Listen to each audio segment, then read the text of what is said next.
Terima kasih seluruh masyarakat Indonesia yang saya cintai dan banggakan.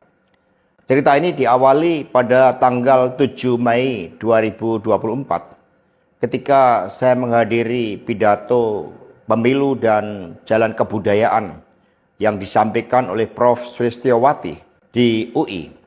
Di situ saya bertemu dengan Bapak Novel Baswedan, Pak Rocky Gerung, dan tokoh-tokoh civil society lainnya.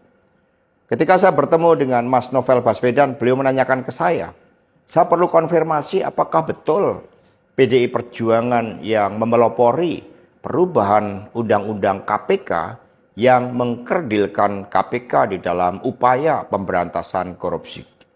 Saya katakan dengan tegas kepada Mas Novel Baswedan saat itu, inilah kalau ada hal-hal yang buruk oleh Presiden Jokowi, selalu dilimpahkan kepada PD Perjuangan dan juga Ibu Megawati Soekarno Putri.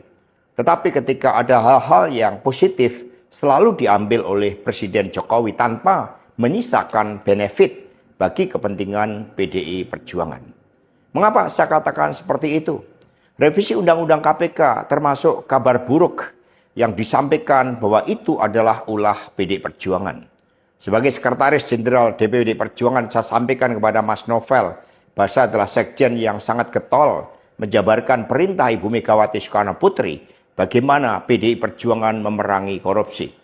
Karena itulah tuduhan bahwa revisi Undang-Undang KPK diarsiteki oleh PDI Perjuangan itu sangat salah.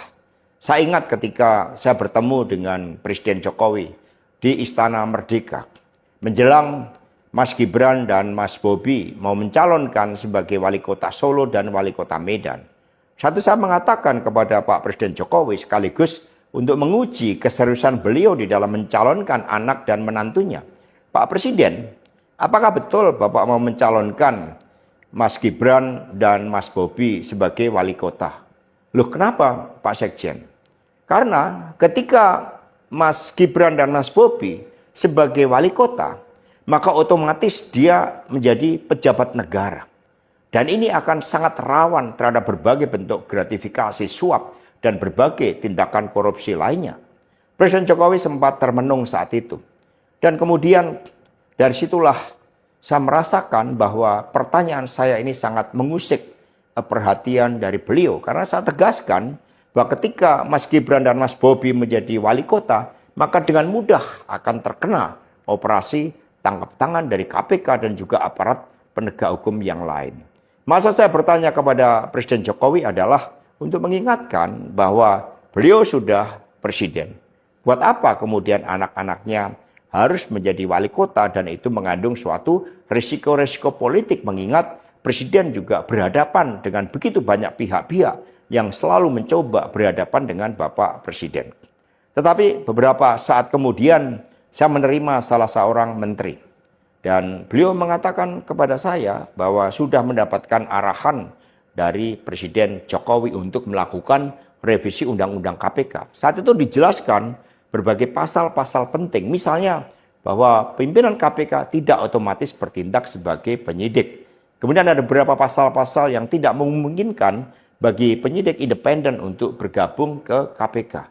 Berbagai revisi-revisi itu, karena ini adalah perintah dari Presiden, maka ya saya sarankan untuk bertemu dengan seluruh jajaran fraksi di DPR RI dan coba menggalang atas perintah dari Presiden. Nah saat itu Pak Menteri yang menjadi kepercayaan dari Pak Jokowi ini menyampaikan bahwa kira-kira akan diperlukan dana sebesar 3 juta US dollar untuk menggolkan revisi Undang-Undang KPK. Dan mengapa berjalan mulus? Karena Presiden Jokowi punya kepentingan untuk melindungi Mas Gibran dan Mas Bobi.